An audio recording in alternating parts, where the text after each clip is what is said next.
बकरी जी महाराज राजा के महलों में आए और राजा के महलों में आकर के अष्टावक्र जी महाराज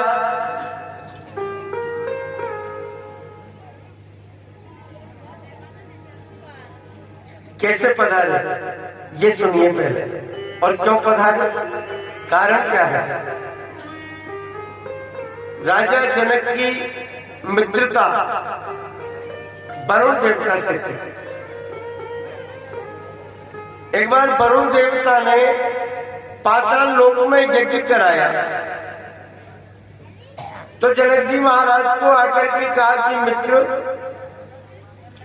पृथ्वी के ऊपर एक से एक बड़े बड़े प्रकांड विद्वान पंडित हैं, तो आप ऐसा करो, जितने भी पृथ्वी के धुरंधर विद्वान पंडित हो, जितने भी विद्वान ब्राह्मण हो, उन सभी शास्त्रार्थ करने के लिए पहुंच गए। राजा ने विचार किया, राजा समझ गए कि ये योग्य है वरुण का यज्ञ कराने के लिए। तो ये तो बहाना था कि समुद्र के बीच में डालने का। बाकी जिन जिन को समुद्र मार्ग से भेजा वो वरुण देवता का यज्ञ कराने के लिए गए थे ब्राह्मण देवता। अष्टावक्र जी अपने नाना की गोद में बैठे थे।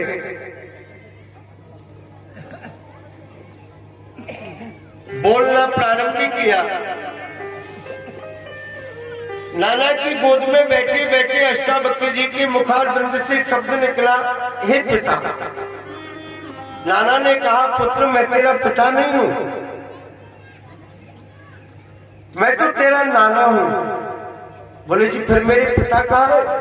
बोले रात में हार गए तो समुद्र में भाग। अच्छा, राजा जनक की ये हिम्मत, राजा जनक की ये मजाल कि मेरे पिता को और समुद्र के बीच में बहा दिया। अगर ऐसा है ना तो राजा जनक के साथ में शास्त्रार्थ करने के लिए मैं जाऊंगा। अष्टावक्र जी महाराज पधारे, राजा की नगरी में प्रवेश किया, मिथिलापुरी में। 8 जगह से टेढ़े मेढ़े थे, टूटे हुए थे और स्वरूपान भी नहीं थे, कुरूप गया जनक जी महाराज ने।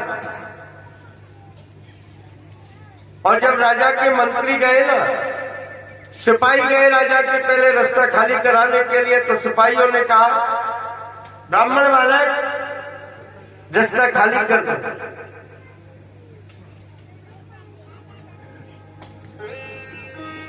मेरे भाई बहन, उसी समय के बीच में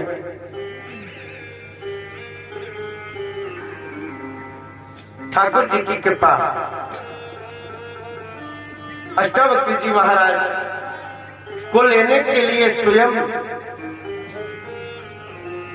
दरबार पधारे।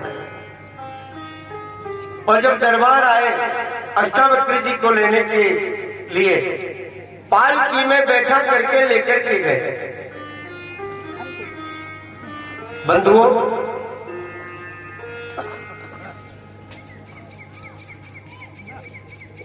पालकी में बैठाया, सभा के बीच में, भवन के बीच में पहुंचे। शास्त्रार्थ प्रारंभ हुआ।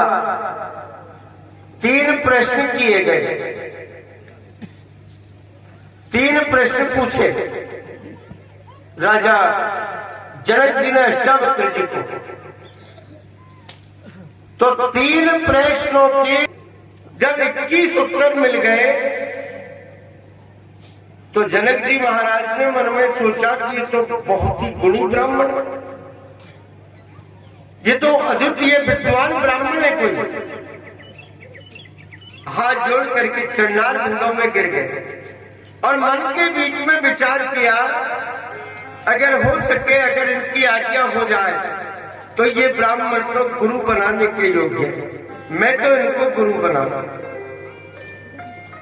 इनसे दीक्षा लूं और मैं इनको गुरु बनाऊंगा। ऐसा ब्राह्मण मुझे दूसरा जीवन में नहीं मिलेगा। ये तो अद्वितीय विद्वान ब्राह्मण है। केवल मन में सोचा ही था जी, बोले नहीं मुंह से। अब मन में जब सोचा है ना, तो उसी सोच को अष्टावक्र जी पहचान गए। कहने लगे राजा,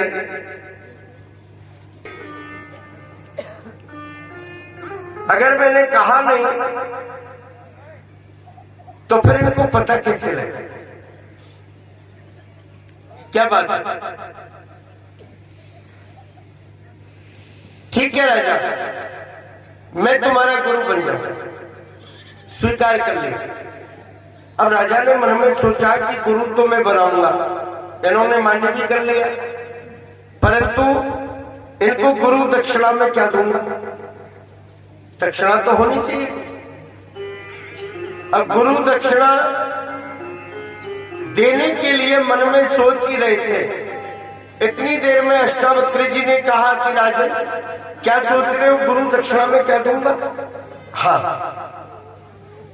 राजा ने विचार किया कि मैंने कहा तो है ही नहीं, फिर इनको पता कैसे लगे? ये तो आगे से आगे समझते जा। क्या बात है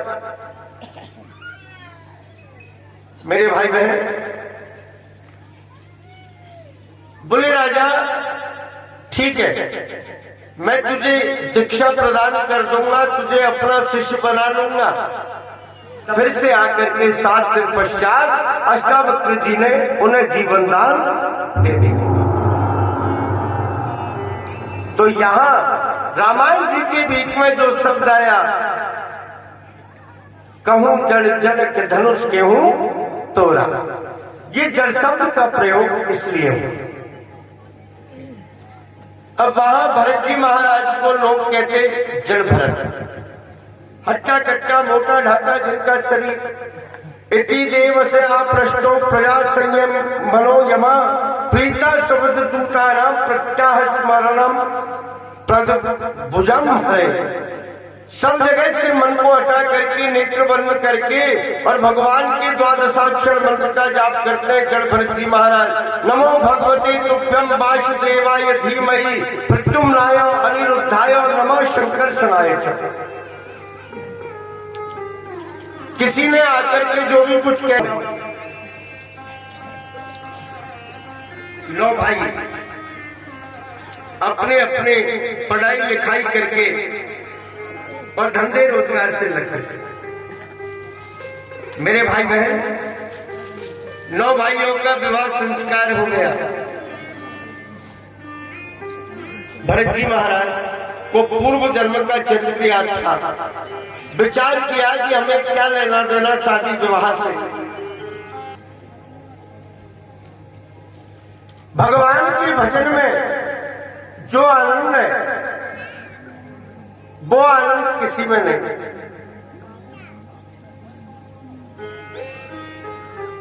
मेरे भाई बहन, इस तरह से सुखदेव जी महाराज कहने के लिए लगे हैं। और क्या कहा? भरत जी महाराज रात और दिन ठाकुर जी का स्मरण करने के लिए लगे, भगवान का गुणानुवाद कर रहे हैं। सब जगह से मन को हटा लिए और भगवान का स्मरण कर रहे हैं। भाव से प्रेम